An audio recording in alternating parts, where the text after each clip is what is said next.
As you think about your action plans, remember our funnel. We went from general to specific. And there's nothing more specific than an action plan.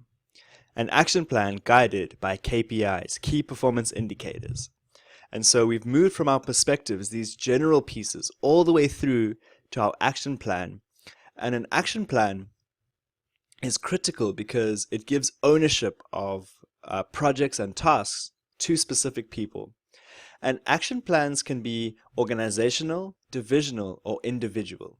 All right.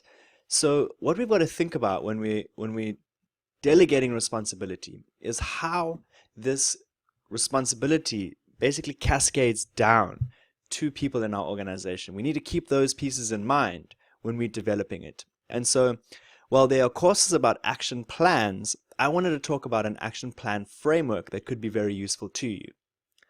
When you're developing your action plans, you need to think about them through three specific lenses.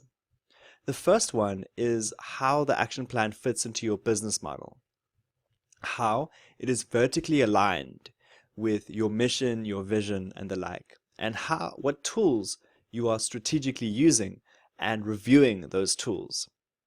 And you need to think about these at the organizational, divisional, and individual level.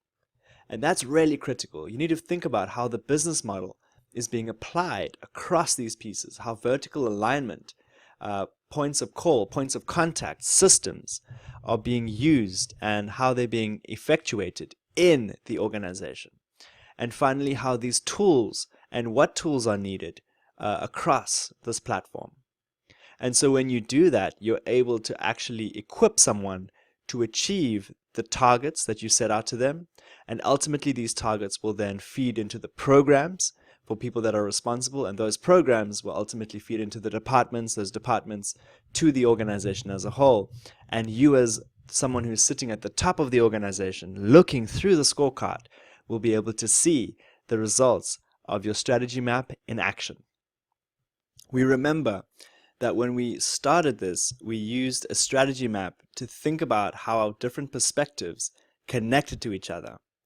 And most importantly, we began to think about how all of these pieces fit together in our vision to action framework. We started off with our mission. We went through our vision, our business goals, our objectives, our strategy map, our KPIs, and we landed up at our actions. And when you've reached this point, you have essentially crafted a framework that will allow you to dive into your balanced scorecard and produce a dashboard system that will work just for you.